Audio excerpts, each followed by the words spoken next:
नमस्कार दोस्तों, welcome to value addition. दोस्तों, वैल्यूएडिशन में सबसे पहले आपको साल 2024 की बहुत बहुत शुभकामनाएं और उम्मीद करता हूं कि ये साल आपकी जिंदगी में वेल्थ क्रिएशन का साल बनकर आ गया है। दोस्तों, हम सब चाहते हैं कि हम इस साल में वेल्थ क्रिएट करें, लेकिन मैक्सिमम लोग एक गलती करने वाले हैं। वो वही चीज करने वाले हैं जो साल 2023 में करते आ रहे हैं और दोस्तों उन्हीं बैड फाइनेंशियल हैबिट्स की वजह से उनको रिजल्ट्स भी वही आएंगे जो आज तक उनको मिलते आए। क्योंकि दोस्तों आइंस्टाइन ने कहा हुआ है, doing same thing again and again and expecting a different result is nothing but stupidity. तो दोस्तों अगर हम वही हैबिट्स फॉलो करते आएंगे, उसी तरह से हरकतें हम फाइनेंशियल फील्ड में करते आएंगे जिस तरह से आज तक हम करते आए, तो हमको रिजल्ट भी वही आएंगे जो आज तक हमको मिलते आए हुए। दोस्तों तो इस साल में अगर हमको डिफरेंट रिजल्ट चाहिए तो हमको चीजें डिफरेंटली करनी होगी, या तो सेम चीजों का हमको ढंग बदलना होगा, उनको डिफरेंट तरह से करना होगा। तो दोस्तों हमारी जिंदगी में वेल्थ क्रिएशन की ये जर्नी इस साल के इतिहास में सक्सेसफुल हो सकती है। तो आइए दोस्तों डिस्कस करते हैं वो 10 फाइनेंशियल हैबिट्स जो इस साल हमको वेल्थ क्रिएशन करने में मदद करने वाली। तो दोस्तों सबसे पहली आदत जिस पर हमको फोकस करने की जरूरत है वो है इमरजेंसी फंड क्रिएशन। अब दोस्तों आप बोल रहे हो भाई शुरुआत ही कर रहे हो इमरजेंसी फंड क्रिएशन से, ना कि वेल्थ क्रिएशन से।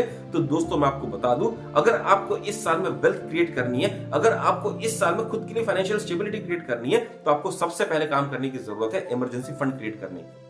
दोस्तों 2020 कोविड क्राइसिस के बाद में 2023 तक मार्केट बहुत अच्छी तरह से ऊपर आया, जॉब मार्केट भी बहुत बढ़िया चल रहा है। लेकिन दोस्तों दुनिया में एक डेट क्राइसिस लूम कर रहा है। अब दोस्तों ये डेट क्राइसिस क्या है, इसके लिए तो मुझे एक अलग से वीडियो बनाना पड़ेगा। लेकिन आप एक बात समझ लीजिए कि सरकारें जितनी चीजें खर्च कर रही है वो उनकी आमदनी से प्रोपोर्शनेट नहीं है। और दोस्तों जब हमारी आमदनी हमारे खर्चों से प्रोपोर्शनेट नहीं होती है तो सरकारें पता है क्या करती है, सरकारें उठाती है कर्जा। और दोस्तों ये सरकारी कर्जा बहुत बढ़ते जा रहा है, specially in the countries like US.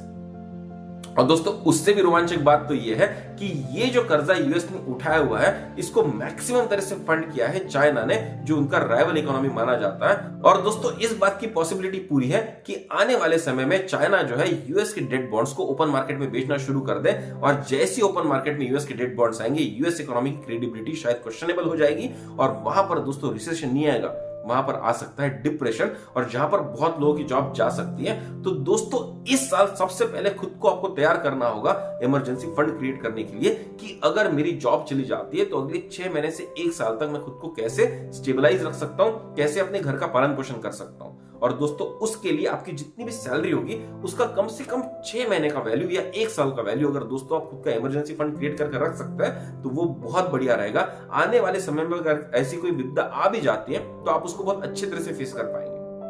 अब दोस्तों आप सोचेंगे क्या इस इमरजेंसी फंड को स्टैटिक रखना है? नहीं, इसको स्टैटिक नहीं रखना है। आप इसको फिक्स गारंटीड इनकम स्कीम्स में डाल के रखिए। अगर आप इसको एफडी में भी डाल के रखना चाहते हैं तो बिल्कुल रखिए, ताकि वो फंड भी धीरे धीरे ग्रो हो सके। लेकिन वो इतना लिक्विड होना चाहिए कि अगर आपको इमरजेंसी आ जाती है तो आप इमीडिएट अपनी एफडी या वो जो भी गारंटीड फंड आपने रखा है उसको इमीडिएट एक्सेस कर सके। अब दोस्तों आप सोच रहे हो भाई साल की शुरुआत इतनी खतरनाक बातों से कर रहे हो कि ऐसा हो जाएगा, रिसेशन आ जाएगा, डिप्रेशन आ जाएगा। दोस्तों जो पहली चीज हमको करने की जरूरत है वो ये है कि हमारे साथ क्या बुरा हो सकता है उसके ऊपर फोकस रखिए, और उस बुरे समय से हम कैसे निकल पाएंगे इसके बारे में सोचना बहुत जरूरी है। क्योंकि दोस्तों जब हम बुरे समय से निकलने की ताकत रखते हैं तो अच्छे समय में हम बहुत जम के पैसा कमा सकते हैं। और दोस्तों ये जो क्राइसिस की मैं बात कर रहा हूं, डेट क्राइसिस, ये जरूरी नहीं कि 2024 में है, 2025 में है, 2026 में है। ये आने वाले समय में आने की आशंका है। और दोस्तों इसकी अगर थोड़ी सी भी आशंका है तो हमको इसके लिए तैयार रहना चाहिए। दोस्तों साल 2024 में जो दूसरी फाइनेंशियल हैबिट है जिस पे हमको फोकस करने की जरूरत है, that will be to avoid big loss at any cost. मतलब कि दोस्तों अगर आपके जिंदगी में कोई ऐसी घटना हो सकती है जो आपकी फैमिली की फाइनेंशियल हालत को खस्ता कर सकती है, तो उसके ऊपर दोस्तों हमको ध्यान देने की जरूरत है। अब दोस्तों जो बिग लॉस का जो कंसेप्ट है खुद में बहुत बड़ा कंसेप्ट है, और इसके ऊपर मैंने एक अलग डेडिकेटेड वीडियो बनाया। अगर आप उस वीडियो को देखना चाहते हैं तो जो ऊपर लिंक आ रहा है इसके ऊपर आप क्लिक कर सकते हैं, या तो वीडियो के एंड में भी दोस्तों आपको मैं लिंक दूंगा जिस पे क्लिक करके आप इस वीडियो को देख सकते हैं। लेकिन मोटा मोटा तौर पर अगर मैं आपको समझाऊं, दोस्तों आपकी जिंदगी में कुछ ऐसी घटनाएं हो सकती हैं जो आपकी फाइनेंशियल हालत को बहुत बुरी तरह से खस्ता कर सकती है। जैसे कि अगर आप अपने घर के मेन ब्रेड विनर हो, अगर आप मेन इनकम जनरेटर हो, और अगर आपकी डेथ हो जाती है, या आपकी डिसेबिलिटी हो जाती है, या आपकी जॉब चली जाती है, आपका बिजनेस क्राइसिस में आ जाता है, या दोस्तों आपने जिंदगी भर की जो सेविंग की है वो किसी तरह से बर्बाद हो जाती है या खतरे में आ जाती है, तो दोस्तों आप बहुत बड़े नुकसान की तरफ बढ़ सकते हो। उसी तरह से दोस्तों अगर आपने जिंदगी में कुछ बड़ा एसेट बनाया हुआ है, जैसे कि घर हो, कोई प्रॉपर्टी हो, और दोस्तों वहां अगर बड़ा नुकसान हो जाता है, कोई आग लग जाती है, अर्थक्वेक आ जाता है, साइक्लोन आ जाता है, तो दोस्तों आपकी जिंदगी भर की जो पूंजी है वहां खतरे में आ जाती है, और आपकी फाइनेंशियल हालत बहुत बुरी तरह से खराब हो सकती है, और आपको बहुत ज्यादा फाइनेंशियल स्ट्रेस भी आ सकता है। तो दोस्तों ये जो बड़ी बड़ी घटनाएं होती है इनको हमको किसी भी तरह से अवॉइड करना चाहिए और इनको अवॉइड करने का बेस्ट तरीका होता है दोस्तों इंश्योरेंस। दोस्तों बहुत सारे लोग इंश्योरेंस को वो महत्व नहीं देते जो उनको देना चाहिए था, और दोस्तों जब जिंदगी में कोई बुरी खबर आ जाती है तो they go into deep financial crisis. तो दोस्तों इंश्योरेंस को इग्नोर मत कीजिए, क्योंकि इंश्योरेंस के प्रीमियम्स के ऊपर आप जो भी खर्चा करेंगे दोस्तों, अपनी लाइफ इंश्योर करने के लिए, अपनी हेल्थ इंश्योर करने के लिए, अपना एसेट इंश्योर करने के लिए जैसे कि होम इंश्योरेंस लेके, तो दोस्तों इसके ऊपर अगर आप टोटल खर्चा निकालेंगे तो हार्डली आपके साल की इनकम का 4 से 5% होगा दोस्तों, लेकिन आपकी जिंदगी भर की कमाई को ये बचाने की ताकत रखता है। या अगर आपकी जिंदगी में कोई ऐसी घटना घट जाती है जिससे आप सामने कमा नहीं पाने वाले हैं या आप अपने फैमिली में प्रेजेंट नहीं रहेंगे, तो दोस्तों आपकी फैमिली की फाइनेंशियल हेल्थ को ये इंश्योरेंस सिक्योर कर सकते हैं। दोस्तों जो तीसरी फाइनेंशियल हैबिट हमको इस साल में लगाने की जरूरत है वो ये है कि अगर हम स्टॉक मार्केट में म्यूचुअल फंड रूट के थ्रू अगर इन्वेस्ट कर रहे हैं दोस्तों, तो हमारे म्यूचुअल फंड में क्या क्या चार्जेस लगता है और हमारा म्यूचुअल फंड किस तरह से इन्वेस्ट करता है इसकी जानकारी लेना। दोस्तों वैसे तो हम सबको पता है कि अगर हमको जिंदगी में वेल्थ क्रिएट करनी है तो हमको स्टॉक में इन्वेस्ट करना बहुत जरूरी है, और स्टॉक मार्केट में इन्वेस्ट करने का सबसे आसान तरीका माना जाता है दोस्तों म्यूचुअल फंड के थ्रू। लेकिन दोस्तों जब भी हम म्यूचुअल फंड में पैसा डालते हैं तो जो एग्रीमेंट के नीचे जो चीटियां बनी होती है छोटे छोटे अक्षरों में लिखा होता है दोस्तों, वो हम कभी नहीं पढ़ते, और दोस्तों वो सब पढ़ने की जरूरत नहीं है, लेकिन उसमें कुछ इंपॉर्टेंट चीजें दी होती है जो आपको पढ़ने की जरूरत है। और दोस्तों इंपॉर्टेंट चीजें पता है क्या होंगी कि आपका म्यूचुअल फंड का इन्वेस्टमेंट पैटर्न क्या होगा, और दोस्तों आपके म्यूचुअल फंड के ऊपर चार्जेस कितने लगेंगे। दोस्तों बहुत सारे लोग जब म्यूचुअल फंड में इन्वेस्ट करते हैं तो उनकी बात पता ही नहीं होती कि जब वो म्यूचुअल फंड में पैसा डाल रहे हैं तो उस एसेट को मैनेज करने के लिए म्यूचुअल फंड उनके ऊपर कुछ फी चार्ज कर रहा है। अब दोस्तों आपको आइडियली पता होना चाहिए कि आप अगर किसी के हाथ में पैसा दे रहे हैं और उसके ऊपर को फी चार्ज कर रहा है तो आइडियली कितनी होनी चाहिए। दोस्तों जब भी आप चार्जेस की तरफ देख रहे हो तो चार्जेस को ऐसा मत देखिए कि भाई मुझको तो सिर्फ साल का 1% लग रहा है मेरे टोटल इन्वेस्टमेंट के ऊपर। दोस्तों आप उसको इस तरह से देखिए कि जो भी पैसा आप म्यूचुअल फंड मैनेजर को दे रहे हो तो दोस्तों वो एक्चुअल अपने प्रॉफिट का शेयर निकाल के उसको दे रहे हो। मतलब कि दोस्तों अगर आपका म्यूचुअल फंड सालाना आपको 10 से 15% का रिटर्न दे रहा है और उसमें से अगर 1% ऑन द एसेट वैल्यू आप निकाल के अपने म्यूचुअल फंड मैनेजर को दे रहे हो तो आप एक्चुअली 10 से 15% अपने प्रॉफिट का उनके साथ शेयर कर रहे हो।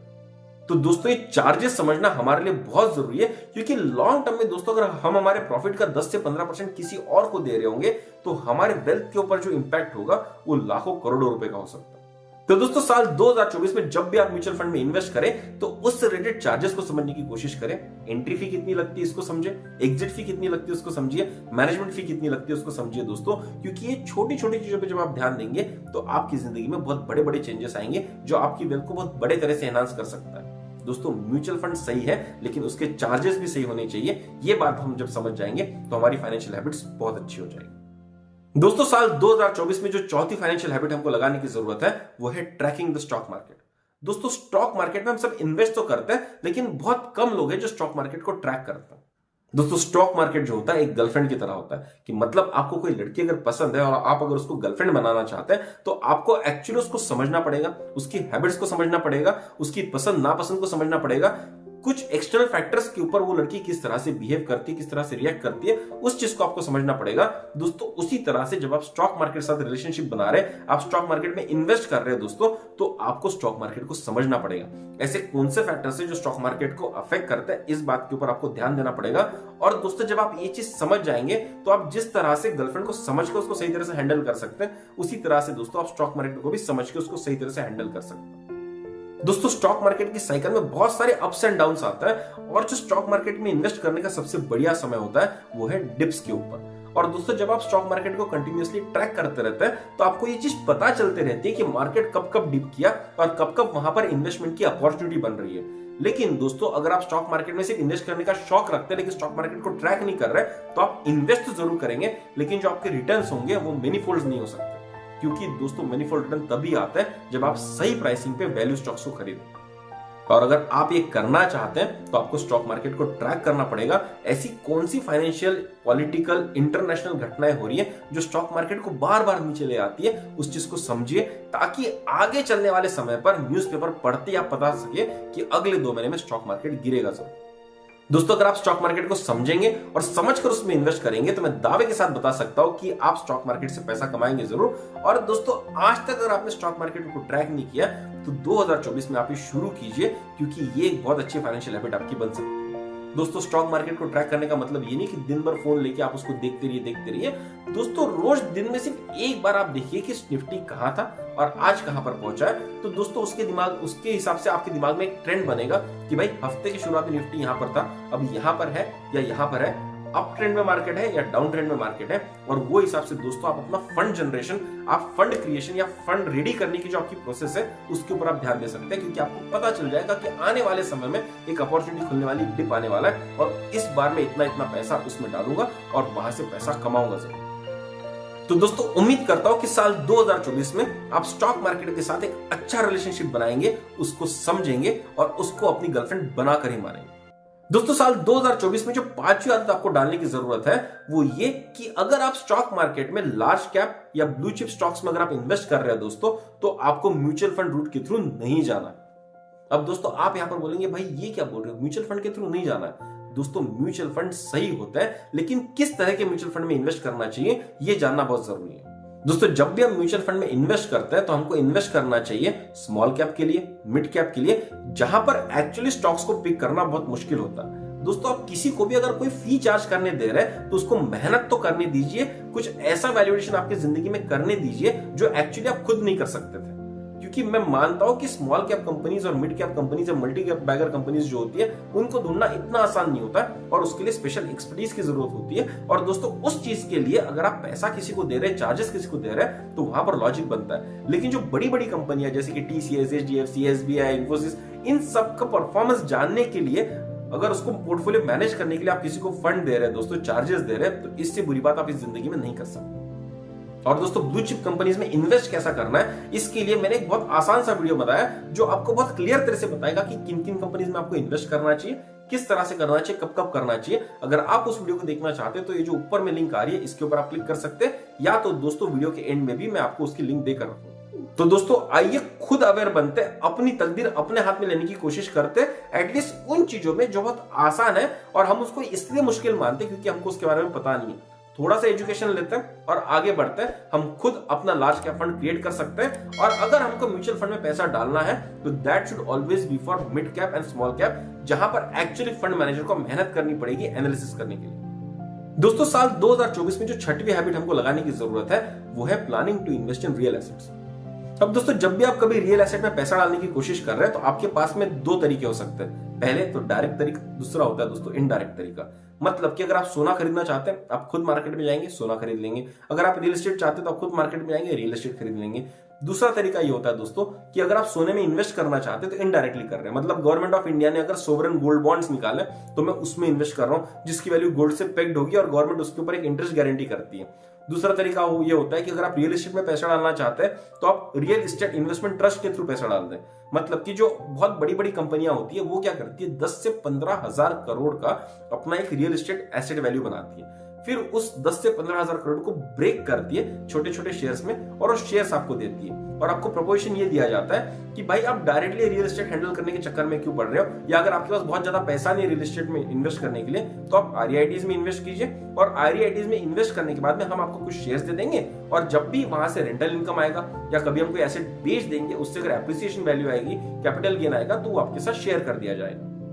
लेकिन दोस्तों अगर आपके पास खुद पैसा है कि आप जाकर रियल एस्टेट खरीद सकते हो या गोल्ड डायरेक्टली खरीद सकते हो तो आपने डायरेक्टली ही खरीदना चाहिए। आपने कभी भी सोवरेन गोल्ड बॉन्ड्स या गोल्ड कॉर्पोरेट डेट्स या आरईआईटीज के थ्रू नहीं जाना चाहिए दोस्तों, क्योंकि गोल्ड और रियल एस्टेट का अगर आप एक्चुअल रिटर्न देंगे ईयर ऑन ईयर तो होगा तकरीबन 10% का दोस्तों। और 10% का रिटर्न जो है वो ऑलमोस्ट इन्फ्लेशन को बीट करते आता है, मतलब कि उसके नियर अबाउट होगा। अगर इससे कुछ भी कम हो जाएगा तो शायद आप इन्फ्लेशन को बीट नहीं कर पाएंगे।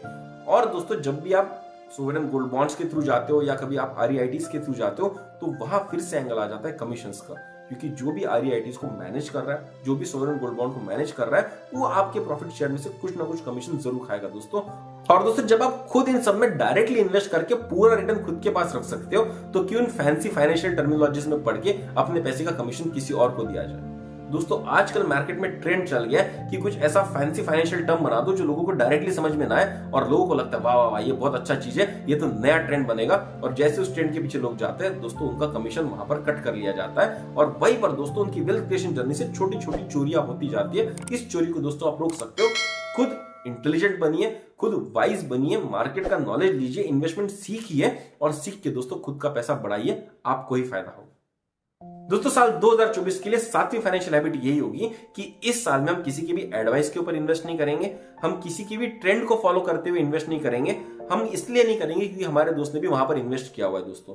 क्योंकि दोस्तों जब आप किसी का एडवाइस फॉलो करते हो, किसी ट्रेंड को फॉलो करते हो, या आप सिर्फ इसलिए करते हो क्योंकि आपके दोस्त ने वहां पर इन्वेस्ट कर लिया, तो दोस्तों ये तीनों चीजें जो है ये श्योर शॉट रेसिपी है बैंकरप्सी के लिए।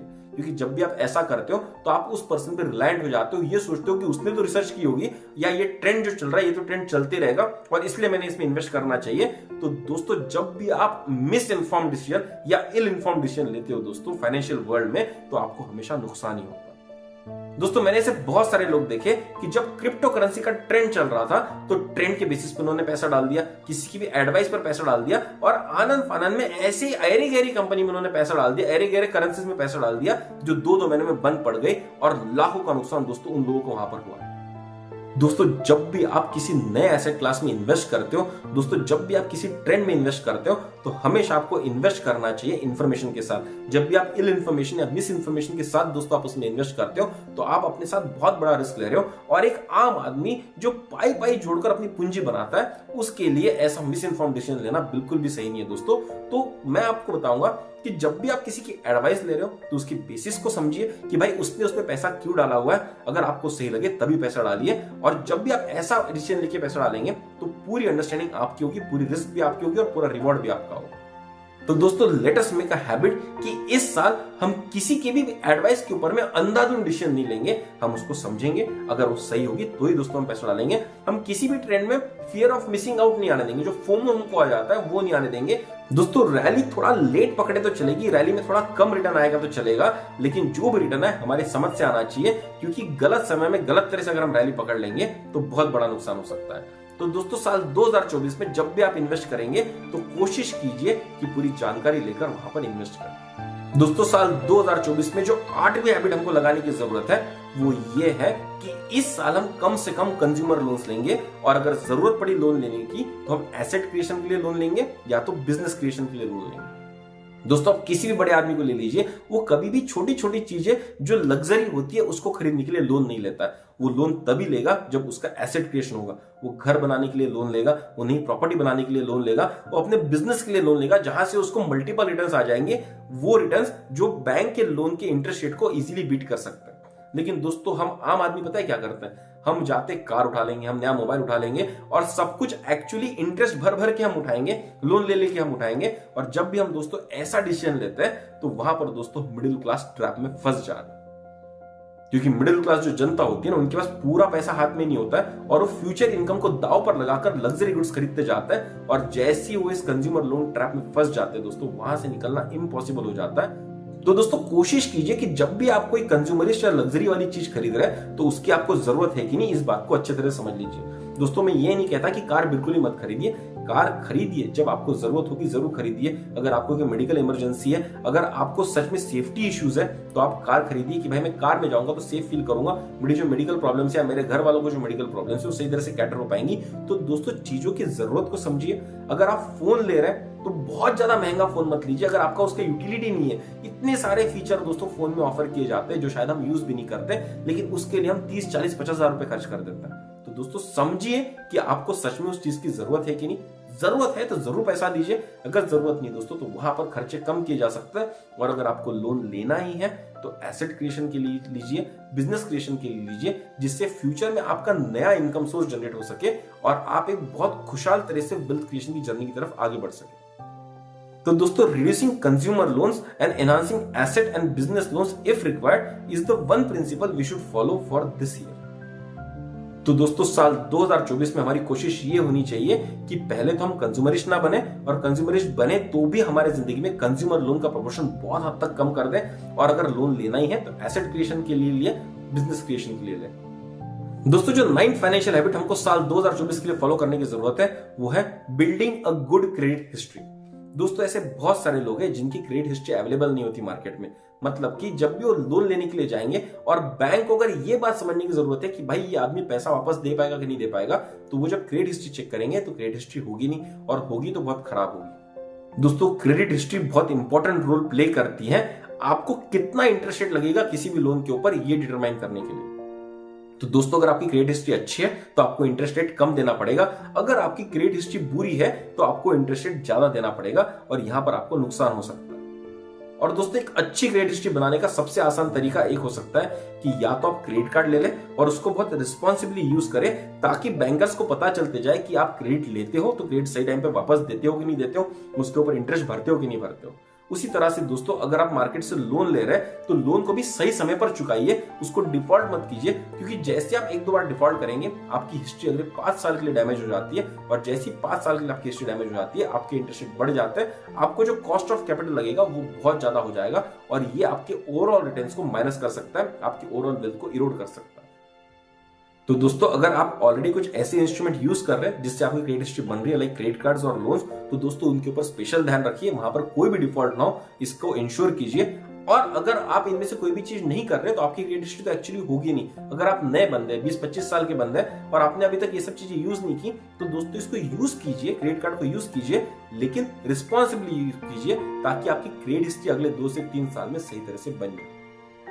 बहुत सारे लोग दोस्तों क्रेडिट हिस्ट्री का इंपॉर्टेंस नहीं समझते, लेकिन जब वो लोन लेने जाते हैं तो उनका आश्चर्य का झटका पड़ता है कि क्रेडिट हिस्ट्री कितनी इंपॉर्टेंट हो सकती है। और दोस्तों इसीलिए इस साल में हम खुद को अवेयर करेंगे कि भाई हमारी जो भी क्रेडिट रेटिंग्स है उसके ऊपर हम ध्यान दें और उसको वेल मेंटेन रखें। तो आइए दोस्तों साल 2024 की 10वीं और आखिरी हैबिट के ऊपर फोकस करते हैं, और वो हैबिट होगी planning to create new income sources.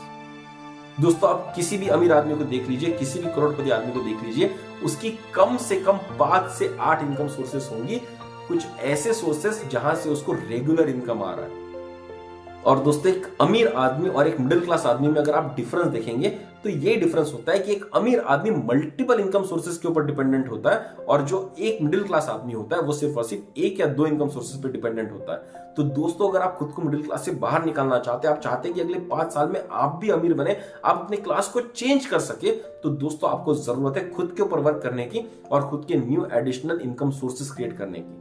इसके लिए दोस्तों आपको खुद को स्किल करना पड़ सकता है, खुद की वैल्यू मार्केट में बढ़ानी पड़ सकती है, आपको सही तरह से इन्वेस्ट करना पड़ सकता है, ताकि आपको रेगुलर रेंटल इनकम आए, डिविडेंड इनकम आए, कहीं ना कहीं से दोस्तों आपका नया इनकम सोर्स जनरेट हो सके। और दोस्तों वो इनकम सोर्स जनरेट करने के सिर्फ 2 से 3 तरीके हो सकते हैं। पहला होता है आप खुद को स्किल कीजिए, अर्न कीजिए, नया पैसा कमाइए, नया इनकम सोर्स जनरेट कीजिए, या तो दोस्तों आप सही तरह से इन्वेस्ट कीजिए जहां से आपको रेगुलर इनकम आ सके। जैसे अगर आप रियल एस्टेट में पैसा डाल रहे हैं तो आपको वहां से रेंटल इनकम आ सकती है, अगर आप शेयर्स में पैसा डाल रहे हैं तो आपको वहां से डिविडेंड रिटर्न आ सकता है। तो ऐसी कुछ चीजों में दोस्तों इन्वेस्ट कीजिए, खुद में इन्वेस्ट कीजिए और खुद का इनकम सोर्स बढ़ाइए। दोस्तों खुद के मल्टीपल इनकम सोर्सेज बनाना कितना जरूरी है इस बात का इंपॉर्टेंस अलग से बताने की जरूरत नहीं है, क्योंकि जब आप पर बुरा समय आता है तो आप किसी एक सोर्स पर पूरी तरह से डिपेंडेंट नहीं रहते, आपके पास डिफरेंट सोर्सेस होते हैं जो आपको समय देते हैं सही तरह से खुद की स्किल्स को एनालाइज करने का और खुद के लिए मार्केट में सही रेट डिमांड करने का।